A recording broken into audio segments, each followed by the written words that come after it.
Hey, you guys, welcome to another episode of A to Z. You know, it's just one of those days. Your boy's kind of slow, waking up from a nap, but that's all good because I'm sure I'll kick into it by the time we actually start talking because you know how I love to do that. In the meantime, intros. So, hi, if you've never seen the show, you might need to know us. I'm Zero Rimson, my co host, Aaron Chase. We're a lot alike, you see. We're very much similar in that our tree of base of who we are is very similar, but through experience of life, we've both become different things.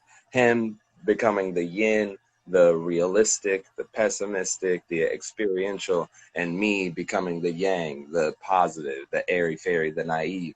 And between the two of us, we like to talk, compare and contrast our notes, help him figure out what happened in his life, help me figure out what real life actually is. And you guys watch it for some reason, and we appreciate it. So today, Aaron's got something. I don't even know yet, but he's going to share it with us, and then I will know, and it will be a thing. Go ahead. I started doing different material and expanding, and it's funny. I'm starting to realize that people didn't understand what I've been trying to do these past couple of years. In what way? That I understood that I wasn't being funny. Like I understood that I was never writing things or talking about things that were especially humorous. And I was doing that on purpose. I thought that was clear, but last night after I did my set at Beltran's, where were you, Zero? I was still at work. Some of us have jobs that require us to be there for 12 hours plus. Zero, you're fucking up. Yeah, I need to get on that van life. Yeah, that's the move. Working for Frankie. I know he truly is an idol. Yeah, well, I'm going to that tonight. I'm also because I would have been there. Okay, not that anybody needs to know this, and I might be doxing myself a little bit, but usually I'm off on at the very least Wednesday. Sometimes I get Wednesday and Thursday. Well, this Wednesday got super busy, so they called me in on Wednesday, but in exchange, they shifted my entire off days. So now I get my whole Thursday and Friday, which is why I usually go to Frankie's, but I have to leave because I can't go to you guys's because I have to be up super early. And so tonight, I'm actually free, so I'll probably try to do both if you guys are doing both. I don't know if you guys are doing yours tonight. Do you want to know what I just heard, Zero? Excuses? Excuses? Yeah, we're doing it tonight. Okay, then I should be at Frank's and then I'll go to you guys's. Cool. But yeah, so I did my set. You're a genius. I did my set and I carpooled with Will and Jonathan. And on the way back, I said something like, "Yeah, I'm finally now doing I'm done with the first thing I'm working on. Now I'm doing this thing." And Jonathan seemed surprised, and I was surprised that he was surprised. He was like, "Motherfucker, you lived with me for like a summer, and we talked about comedy a lot." I'm really surprised that like people didn't seem to realize like I understood that it wasn't that funny, that I wasn't talking about funny things. I understood that. Right. Because you had to defend those of us who didn't see the genius. It's the brilliance. If you had seen you outside of you only do the bits that you do about the things that you do bits about, and then one day, years in, not even like a couple months, I was working on some stuff, and not even during those months. That's the thing. There was no like wiggle room on that. There was like, it's like I have this thing and I'm gonna try to make the serious topics the thing, but nowhere in there were you like, I'll just throw a silly one in between, so like I can get the laughs and people can believe that I'm funny. But so then when you do on the other end, especially when you're doing the come up, we're not, again, it's like on the way starting to go up, you're like, I'm gonna do the really, really hard stuff first before anyone even believes that I know how to make a basic joke. I'm going to try to make the super intense things from my childhood funny. And you did that, locked in for a while. And Long time. then now you're like, I guess I'll do stuff that like people have been telling me is funny, that I understand is funny, that I Yeah. knew how to, it's way easier to get actual laughs from. I'll do that. And then when you start doing it, we're like, oh, he can do it. Okay. Then why were you doing that to the rest? You couldn't have given us something to roll with while you're working on your genius. Anywho, that's interesting. What's up? The way that the chat popped up this last message was really weird. Usually people come in one at a time, but it like squeezed you, Michael Thompson and Harrison. Yeah, but like, yeah, it like smushed you all together. Speaking of which, before we get into my nonsense, Michael Thompson is so goddamn funny. It's frustrating. Michael Thompson. I know this. I know him. I just gotta. This is with the bill, Oh, bitch. Yeah. Dude, Michael Thompson. Here's my racist. I was mixing him up with Tony Asar, and I was like, I know it's not Tony Asar. I was like, I know he's not talking about Tony Asar, but I know he's black, and I know I've seen him. Yes. But yeah, Michael Thompson. I would say my three absolute naturals from the IE are Michael Thompson, Steven Espinosa, and Alec Damani. Those fucking three, just, I don't know. Yeah. It's like intimidating to follow Michael Thompson. Oh yeah, he's definitely puts out a vibe. Yeah, but so I'm switching now to just being, just talking about whatever and being loose. And part of that, and admittedly, is not the joking of me being a genius aside, which I am. Okay. That was the most dismissive. Listen, sometimes I can't see brilliance. That's what it is. It's too bright. I can't. It's too above everyone else's heads. Yeah. It's the whoosh of everything. Part of it was I knew I wasn't writing things that were particularly funny. I understood that. And part of that was a decision I was making. And part of that was genuinely having trouble with writing other stuff. So, like, half of it was just working on it as a skill. Like, I knew that if I could make myself interesting and engaging and do something a little unique, do something that is getting on an emotional level, I understood that was an angle that most other comics don't take, at least not in the beginning. And weird. Okay. I know other comics don't. Other comics don't take that angle to it. So I was doing that on purpose. Then the other part was just like understanding myself and internally being present and happy. It's hard to write silly shit when you're depressed and you're angry and you're anxious all the time. Right. So now that those things have converged together, I'm like, okay, all right, I'm ready. I'm ready to do fun stuff. So like genuinely taking the bullshit, stupid genius joke away. Like I understood that it's not that funny. Like I understand. And it's interesting to me. I think part of it is interesting because I've been doing the ACMM for so long, and it feels like, fuck, guys, why isn't everyone listening to my little comedy diary? But I think I knew what I've been trying to do, and I succeeded at what I wanted to do. Now I'm doing the next thing. Got it. So you feel like you've been communicating clearly that that's what you're doing, but what you've learned is like not at all. Wait, what? Say it again. What you've learned is not really. No, nobody gets it. I think that I don't know. I feel like I communicate very clearly, but it would seem as though people are still confused.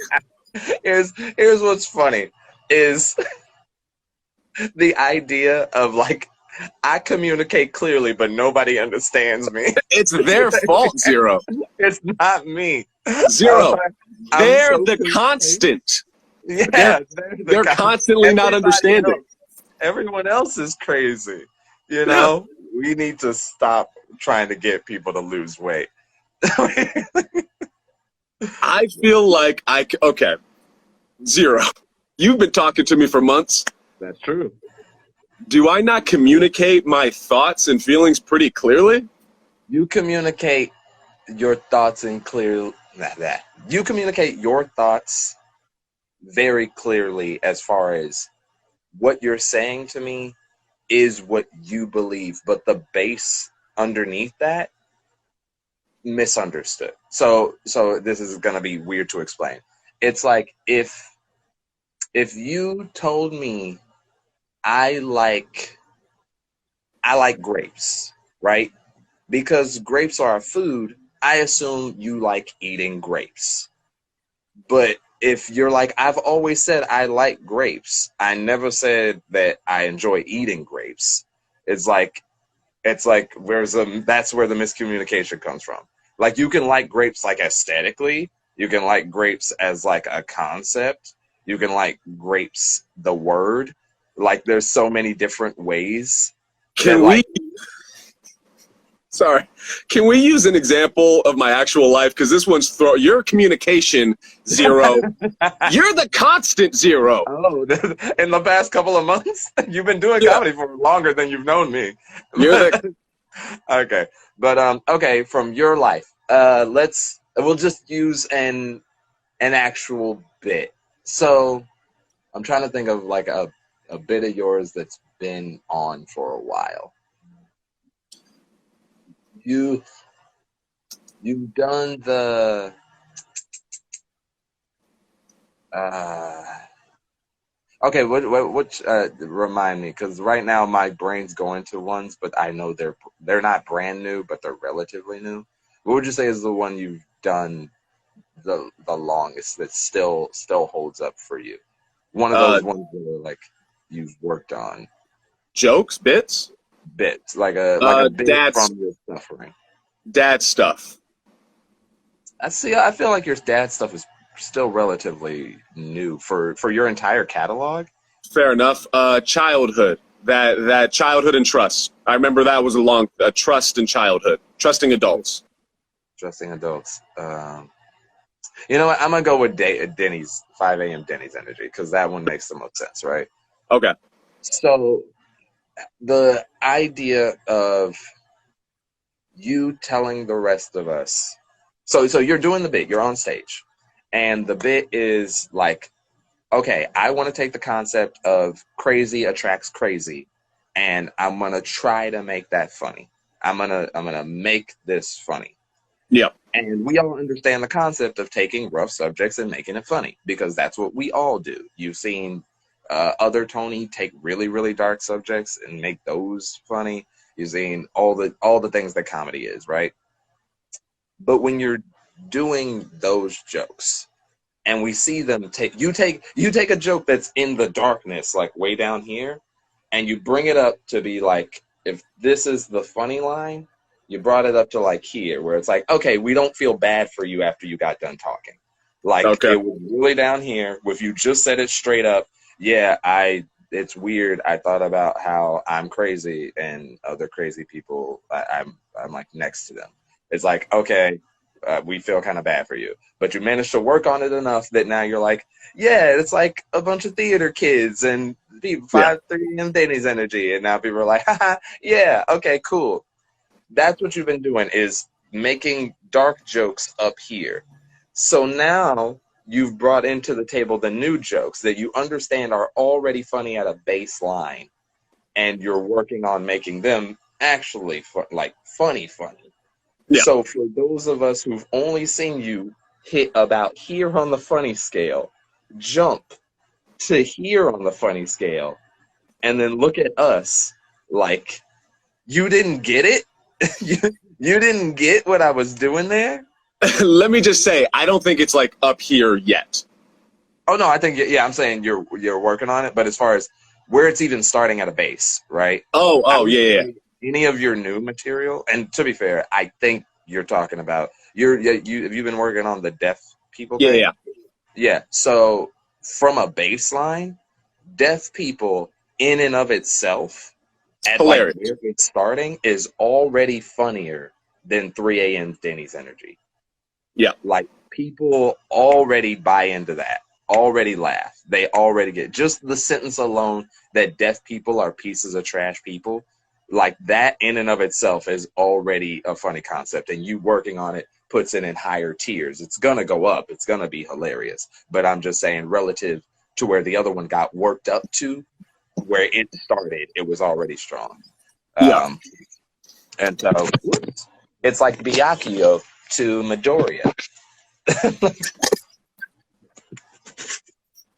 Want to throw in an anime reference. I'm I listening. see you. That was a quick change. Holy jeez. Yeah. Anybody else notice this Clark Kent thing? He just whiff panned off a shirt. That's insane. I was Anywho, in theater. yeah, that's a sin. Huh? I didn't know you learned that trick in theater, but Yeah. cool. I guess it makes sense. They do got to do quick changes. Anywho, but yeah, that's essentially that's less of a metaphor and more of a direct what I'm saying. A direct what I'm saying is like I guess this is going back to the just some whatever the fuck is wrong with me. I'm calling them instead of Asperger's, I'm calling them rock burgers. okay, Because why? Chris Rock, you hear about Chris Rock's diagnosis of a non-verbal learning disorder? I don't know. I don't remember this one. Yeah, he came out with that recently while he was Oh, promoting Fargo. So I'm calling them rock burgers now. okay.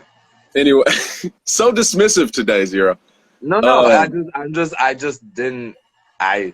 I've only I've seen the first 3 seconds of every one of those Fargo commercials and immediately skipped. oh, Like, that looks really good. I have not. I've seen and heard a lot about Fargo, and I just never like it. Never got me in that way of like I should check that out. I'm always like, Well, yep, that's a show. regardless, it feels like this is going back to the whole I just don't understand how people don't understand. It feels obvious to me. It feels very obvious, especially when I say like I'm working on this. This is what I'm focusing on. It's a skill, it's a technique. And then I'm eventually like I'm just going to let it happen. Eventually I'm going to work on the next thing. That sounds so reasonable to me. Well, but that's the thing is again, it's a baseline communicate. Yes, that makes sense from your plot point, your starting point of knowing where you're starting. Like you know where you're starting and where you're trying to go. Other people don't know where you're starting or where you're trying to go. When you say I'm working on this, like we as those that aren't you don't we don't know like where the improvement needs to come, like how far you're trying to get it. Are you trying to get it to the point of being like really really good, like holy jeez, that was the best set you ever did about childhood trauma?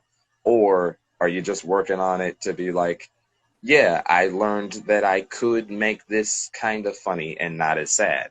Or are you trying to learn how to do a joke? Or are you trying to learn on, like, there's so many different versions of, like, I'm working on this. Working on this is such a generic catch-all that, like, our assumption is based on our experience of you, and what we were experiencing was like, oh, he must be working on making the darkness a little less dark. Not, I'm working on, no, I'm sorry. Our experience, like, he's learning how to find funny, like how to be funny, like how to make a joke. And he's decided to use the darkest stuff for some reason, but he's learning how to be funny. That's from our experience. Because the rest of us are doing, because the rest of us aren't doing that. The rest of us Yeah. are like, I just want to make a joke. I'll Yeah. figure out my whole, like, deep thing I want to say later. Right now, from where I started, it was just make a joke, get a laugh. Yeah. Like, I just want to do what I think is funny, say it at their faces, and then they will laugh. I didn't We're, have like a big meta point. we're getting hearts Oh, yeah. from Moby Lit TD. Moby Lit TD. Usernames are fun. Yeah. Um, But yeah, I mean, I get your confusion as you, but I also get other people's confusion because I'm them. I understand why everyone else is doing this, what I would describe as the smarter way to go about it. Where you would say smarter. I don't know. Yeah. It's an each The their own. the the lower life form way of going about it. No, you're good. Moby Lit TD. Yeah, You're good. we're not going to be mad at you for pressing the heart button. It makes us feel like you like the Yeah. show. Please continue hearting us. But no, I understand why everyone's doing what they're doing. Just for me, it made more sense to go to do all of this difficult, hard work first, because part of that was just because it made sense to me. And Tate from high school. Oh, And yeah, that's my people. What I up, was like, I Tate? don't know who that is. So, Yeah, all right, there you go. man. Wow, throwback. Really Um, appreciate it. so part of me just purposefully did it, and part of me did it that dark because I just genuinely was that dark. Right. And people, it's like everyone tells you to be yourself. I have a whole bit about that. Be yourself, and it's like you want me to be myself when it fits your comfort, and that's another issue there. But it's nice, it's nice now being able to go and expand more and I don't know, try.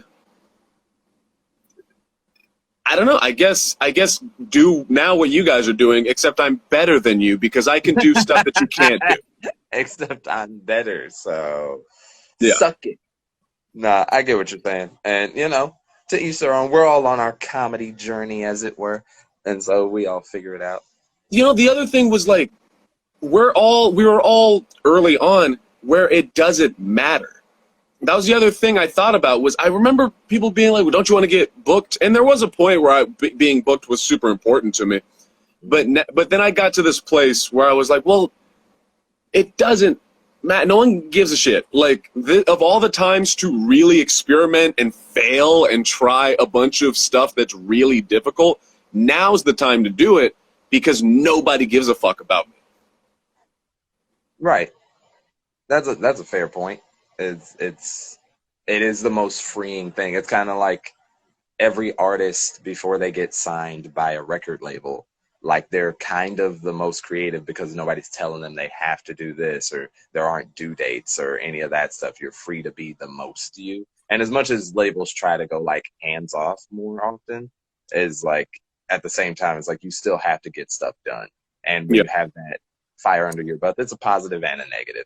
So yeah, it's like both have credibility. I get what you're saying. Yeah. Regardless, it's nice. And I'm, I don't know. What do you think, Zero? From episode 1 to whatever episode we're at. What episode are we at? Oh man, you know what's crazy? I think this will be episode 28. Yeah. Yeah. Would you say how much of a change? What's up? I think we're about a little over halfway to a year. Really? Yeah, because there's 52 weeks in a year. And if we're at 28, that puts us at 56. If it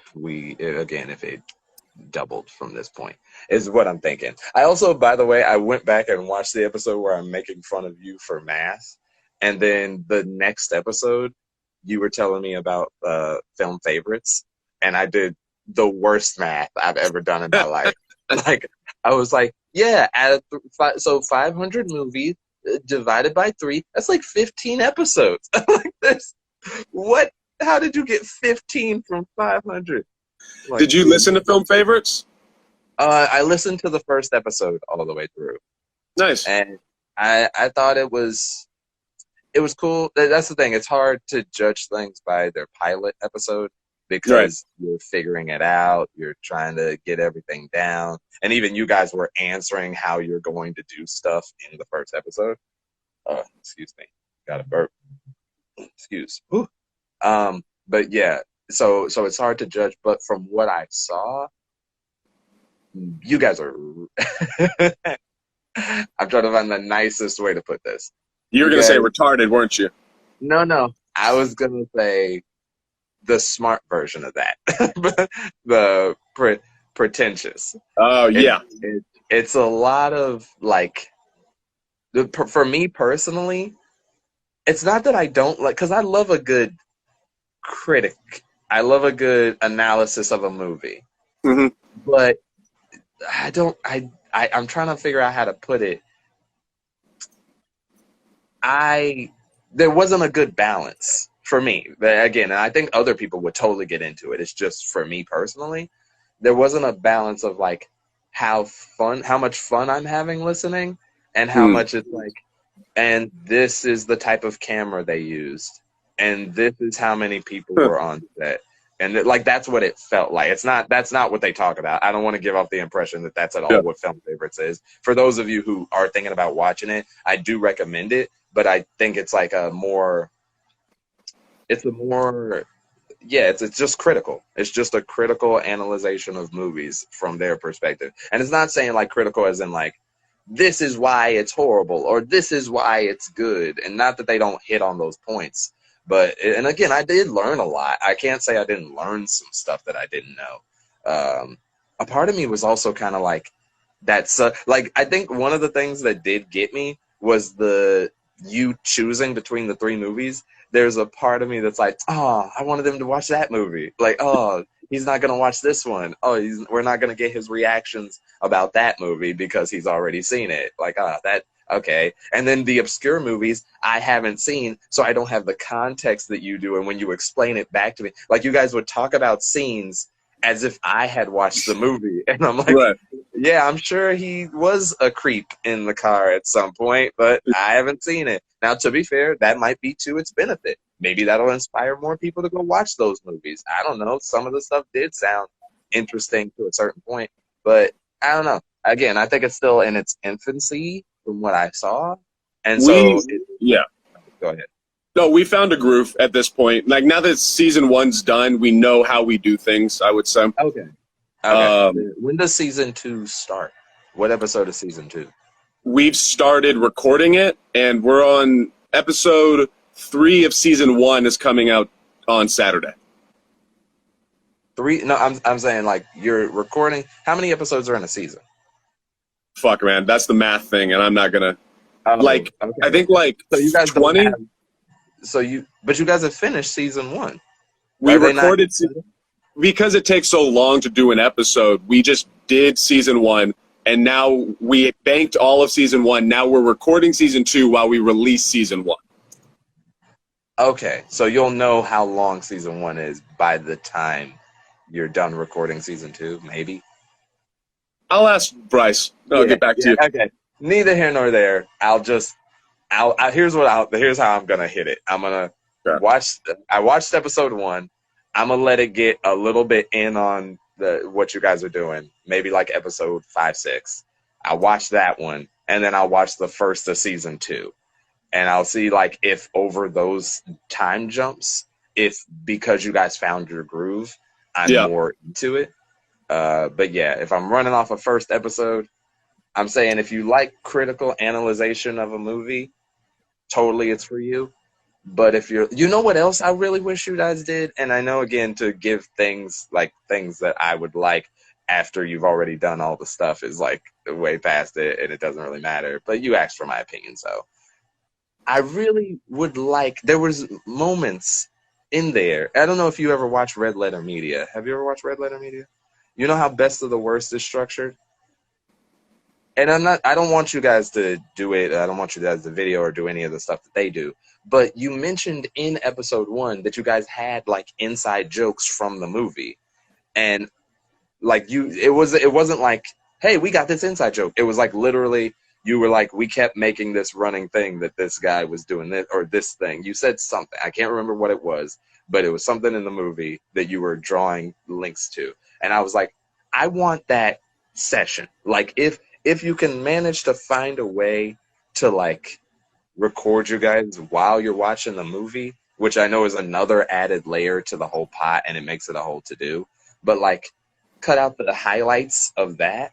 I think that would add the element that I want as somebody who's like a popcorn viewer, who's like a give me the sugar with my medicine. Because right now it's so analytical that I'm like, this is a nice dissertation that I'm watching. Yeah, Like, that's cool, but like, in order for me to stay listening, I need it to be more fun. that's And fair. it wasn't hitting me like that. But that's all I had to say about Film Favorites, episode 1. Now, again, it's hard to critique a thing when you watched only one and the first episode of that thing. Like my friend pointed out several times. Sorry, I'll let you talk after just this explanation. I just feel like after saying what I said, I don't want to disallow any of our viewers from watching Film Favorites. And it's like it has a lot of merits. And so it's just like, just because it's not for me doesn't mean it's not for them. Or again, I might have gotten a bad taste of it. But it's like the first episode of Friends isn't what Friends becomes. The first episode of most shows are not what they like. If you watch Community, one of my favorite shows, first episode is not at all what that show ends up being, like even 4 episodes in. So, grain of salt. I mean, grain of salt? Salt. Yeah. I have a question, Zira. Answers. How have I become more yin? Wait, am I yin or yang? You're yin. Yin is, here's how my brain links it. Yin, sin, bad. Okay. How have I become more? Now who's being dismissive with the okays? How have I become more yang through this process, and how have you become more yin? If you've become more yin at all. Okay. How have you become more yang? I think you've become more yang in the way that I think you managed to work on / get it. You've become more yang in that you've allowed yourself to release some of the trauma of what you went through in childhood, being able to talk to me, do street stand-up, work on your bits in a certain capacity, talk to different people about it, deal with yourself about it. All of your childhood, working through all of those things, having the time to yourself, like you said, separating from people, I think it gave you a release that allowed you to be a little looser, a little lighter. And in that lightness, you've been able to like goof more. It's not fully, it's not like, obviously it's not like as noodly and over the place as me, but it's way less like downer. Like even when you slip in to going into downer energy, you're going into downer energy and then you pull up out of it. And it's like, okay, I see myself doing it. I'm going to work on, like, here's the way out. And you found a pretty smooth, again, it's not perfect because you're still working on it, but it's like it's way less heavy and trying to get everyone to understand how heavy it is. It's like, look at the gravity, look what they made me. It's like this is what happened. It sucks, but I'm working on it. Yeah. As far as me, the yin of the show that has gotten me, I think for me it's seeing more that how do I put it? It's like there are sucky things in the universe that happen, and I've always understood that there are sucky things, but that those, and it's hard to, mine is kind of like a more subtle of like there's the heaviness of those things transcends what you see even when you talk about it the first time, right? Because episode 1, we hit on a lot of your trauma things. Episode 2, we're still on your trauma things. But it's like they're called traumas for a reason. They go that deep for a reason, and they come up multiple times throughout multiple episodes because it affects so much. And having seen that is like, oh, you can't, oh, that's what it is. Okay, sorry. That was me talking myself into understanding. The concise version, and this is one, is learning how to take my big blown words and shorten them into tighter sentences. The short version is I learned how your thing isn't as, it's not a switch. Like for you, being happy or not happy is like, it is a decision you have to make, and it's one you have to work at doing. That forever, it's not as simple for you as I think it is. Or you thought it was initially? Oh yeah, as I thought it was. I think I still have airs of like taking it for granted how easy I think it is. Like Mm. I see I've grown, and I can see like, oh, he can't just, like, you know which one stands out to me the most is, I remember early on in an episode, I told you, I was like, well, one of the ways you could do it is like, you say peeved instead of you say angry. You know, you just say peeved, and then you went to say peeved, but I never heard peeved with that much like it's peeved, but it's like, it's still not as harsh as being like angry or bad. Like, it did do the thing, but that's such a tiny correct on such a massive problem that it Yeah, didn't do much. And I was like, oh, like that doesn't work for him. Because yeah. for me, peeved works because that's about the level of my anger, and it adjusted just enough to put me back on course. But for you, it's like, no, that's still, he could yell peeved, and it's like he's saying peeved, but I feel the viscera. And so Yeah. that was an example of how I've learned.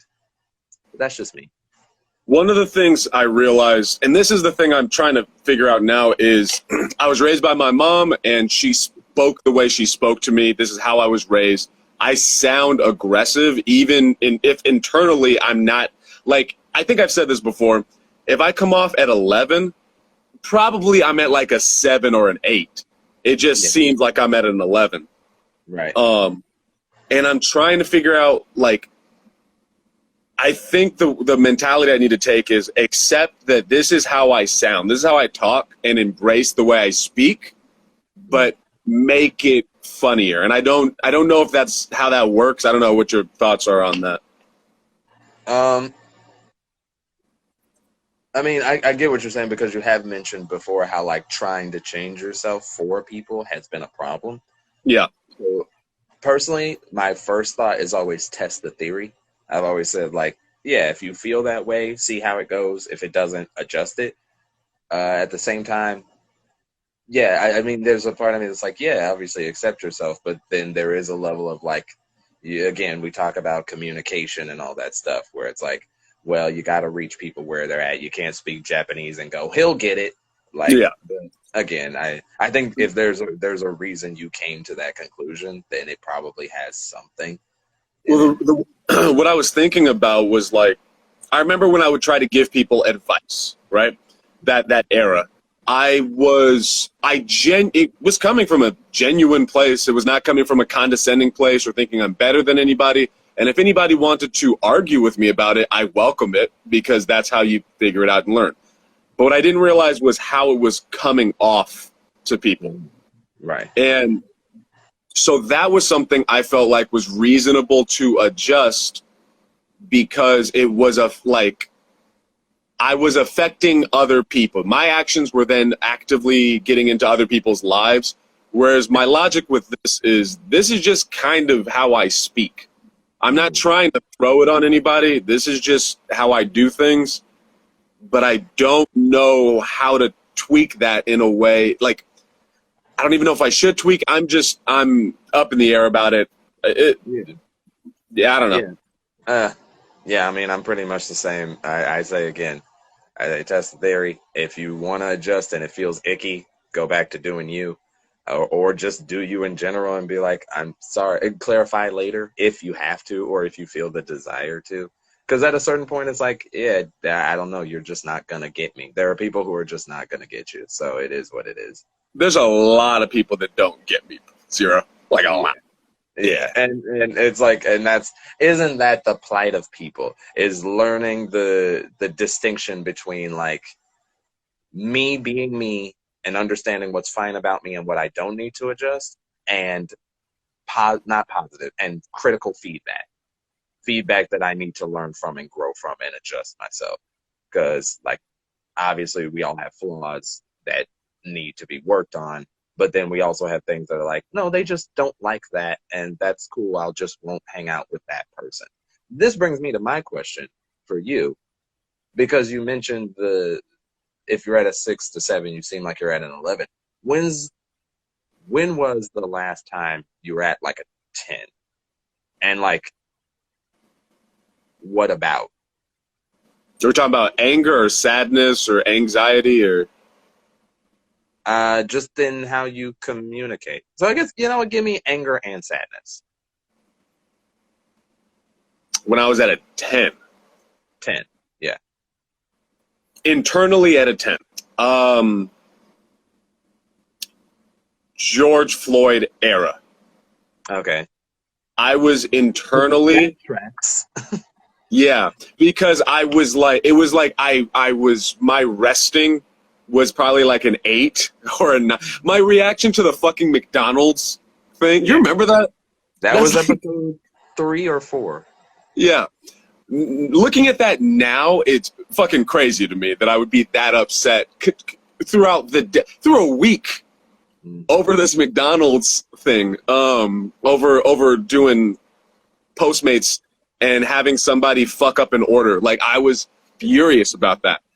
And that was, I think I idled at about an 8, 7 or an 8. And then over time, I whittled that down to maybe like idling at a 4 or 5, maybe even 6. I don't know, around that range. And then I think because I was in this place of like, oh, I'm calm, nothing's happening, nothing's fucking with me, everyone's leaving me alone, this is great. Then the George Floyd thing happened and everything exploded, and I went to a 10 because I was like, why didn't you leave me alone? What is going on? And I know that that's a selfish, but I mean, it's fine. I'm just interested. Yeah. What would you say so that was, would you say that's both sad and angry? It was essentially that era? Yeah, I would say that era hit a 10, and then since then, it was harder to push it back down to a lower number. But I would say it's even lower than. I would say I idle at like a 3 now. Like, okay, what would you say in life? Because this is gonna be an expanded of a question I've asked before, so I'm interested to see if it lines up. Where would you say in life you've ever been at like a 0 or a 1? Not idle, not like idling, like just you had a moment. Or have you? If you haven't, that's a fair answer. Do drugs count? Because I can tell you a moment that was nice, but drugs were involved. I will allow drugs. Okay, so I had done. This was pre-pandemic. I had done mushrooms, but I was still working on myself prior to the pandemic. So it was a whole other thing. What era of the pandemic? This is pre-pandemic. Oh, okay, pre-pandemic. Okay. And I felt a simultaneous feeling of all of the sadness of the world and feeling bad for everyone who is sad, and all of the joy of the world and feeling bad or feeling like real joy in myself and all that stuff. And that's something that I was actually able to take with me. And now that I'm like at such a low number, I don't even know. Sorry, this one was all over. This answer is all over the place. That's fine. Yes. I mean, you essentially answered. You were at a 0 or 1 when you took shrooms once. Yeah, well, because calling it a 0 then feels like it's a neutral, but it wasn't neutral, it was positive. Yeah, but then saying on the sadness anger scale, right? Yeah, but I don't know. I would say that throughout the day I'll hit 0, then I'll go up. That's how I would describe. It's not like I'm at 0 now. Boom. It's like I'll be living my life and I'll be present and I'll be at a 0 and I'll just be existing. Then something will happen. I'll go up. and then I'll recognize that it's happening, and then I'll be like, all right, let's lower it. Then depending on what's going on in the situation, if I've exercised, what I'm eating, have I slept, then it fluctuates. And I think that's how a normal person should behave. Okay. Yeah. Yeah, I could see that makes sense. What have I know you do it with ACMM, or at least how often do you re-watch or listen to ACMM? Is it like a Not year? often. Whenever I get bored, I'll be like, I wonder what happened in episode 22, and I'll listen back to it. I wonder what I think. Yeah. Let's It's see what dude, I'm talking about. I'm Wow, I'm angry. it's weird because it feels like I'm growing and changing in so many ways that are extreme, where everyone else feels like, oh no, they're about the same. Mhm. And I listen back to the ACMM and I'm like, geez, man, I'm a different human being. The beginning of A to Z is a completely different person till now. Mm. But Yeah, everyone else feels not stagnant, but consistent. yeah, yeah. It comes back to a thing that I've said over and over, and I'll continue repeating because it's a great thing that I stole from someone else. The enemy of the best is the good. For those who don't have like hard struggles, it's like you don't have to try because it's kind of like me and my weight. It's like I don't exercise or do anything healthy because I'm relatively skinny, and by culture definitions and how I look to everybody, I seem healthy. I'm not. I'm not at all. But I seem healthy. So because there's nothing negative pushing me forward except for like body problems when they come up, but nobody sees that or deals with that, so it's fine. And so they like it pushes forward without me having to. But somebody who's like overweight or under like eating and all that stuff, they have negative things that are pushing them towards being better. So yeah, watching somebody go from like 300 pounds to 200 pounds in a year is like, wow, that's amazing. Zero, how much weight did you gain and lose? I didn't. I may have fluctuated like 5, 10 at most, and that was mostly because of quarantine. So, with your metaphor, I was emotionally obese, whereas everyone else was emotionally average, and now I'm emotionally where am I? I put you a little bit. You wouldn't be obese. You'd be like it's. I think you'd be like medically obese. Right now, I'm medically obese. I think you still got some demons. I think you're in a good spot. Damn it! I think you're doing this thing. It's very fascinating, and I only say this because I just recently saw my friend go through something like this. I think you're in a very specific spot, and this isn't to talk negative on it. It's just a part of the process from what I've seen pattern-wise from humans. I'm not a psychologist. I cannot emphasize how much I don't read books. I just watch people. But at the same time, the pattern that I've seen, people go up, they go down, they go up, they get consistent in upward for a while, and then they go down again, and then they come back up. So you're in the plateau. You're in the plateau of like you're doing all right now, but I don't think this is. I think you're like this is my base. This is base now. This is where base is, and I think you're in a temporary like you're experiencing what your new base should be, but I think there's a down up that's coming.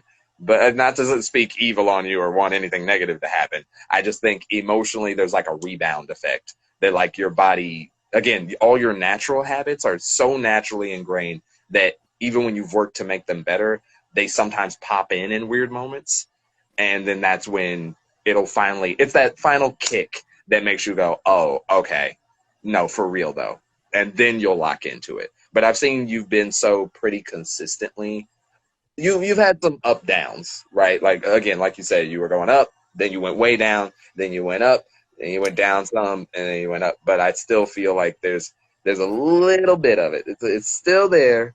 You're like Mm. just barely under normal, just barely. But you're getting closer, and the fact that you're working on it at all, and you've shown so much growth in general, says a lot. Again, you're talking to your dad. Eventually, you'll get around to talking to your mom. Hold on, now. The reason I shake my head is because that requires her to make effort, and I know she won't. So that's not me saying like, no, I refuse. That's me saying, I know my mom, and she will not do. I mean, maybe if she surprises me, cool. But from what I can tell, she's not going to do that. Whereas my dad came out to see me and is showing some effort. Right. And I would say I both agree with you from the stories that you've told, and that lines up very much with her character. I also think it's one of those forgiving things for others. It's not for her, it's for you. But you'll get there. I think this is an episode that you might, again, that's another part of the reason I was interested to see if you rewatch A to Z at all. That, like, that again, you watch your own journey and you changing and growing and all that stuff. I feel like this is an episode that I'm going to freaking Babe Ruth it. And I'm going to be like, from way downtown, I'm pointing to the fields and I'm going, at some point, that's a demon that you have to overcome. And it's not for her. I think it's for you. And I don't think you're going to do it soon. And I don't think it's going to be like, and then she opened up and she was better, or that it will be a nice thing. I just think it's something you have to do as the new you. Because the you that was, like you said, wasn't the same person. Can you make a specific, if you're going to try to Babe Ruth that shit, you got to make it specific. So what specifically do you think, because in terms of forgiveness, before you say it, in terms of forgiveness, I would say that I'm at a place of pretty solid forgiveness, or if not forgiveness, if not that, acceptance. Okay. So what I would say I'm at a place where, yeah. So you want a detailed forecast of what I think is going to happen? Yes. Okay, my Babe Ruth. This is me putting my fortune, my psychic card on the table. What I think will happen is you're going to continue on your journey. You're going to start to make some version of a come up. I don't know if it's going to be the big ones that are like into TV and all that stuff. I don't know if it's just going to be like after you've been on and maybe some stuff goes really well for you. Somewhere in the things are moving so good that you look back and you're like, wow, I really did some stuff. And you're going to feel this you're going to have a weird emotion about it. And I think that emotion is going to be this interesting version of regret. I think you're going to, I see it as a phone call. My brain tells me phone call. I don't see you doing this to her face. I don't, because of what you said about her initiating the whole thing. I don't see you doing that in person.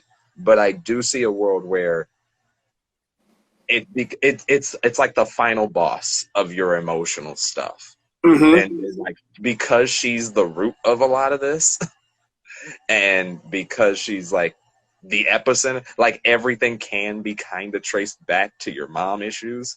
Yeah. That, like, because she is that, you have to deal with her. And so because you have to deal with her, I think she's that final piece of the puzzle that, like, I think you're going to hit a point in either success or things going well for your life where it's like, I can't go anywhere unless I call my mom.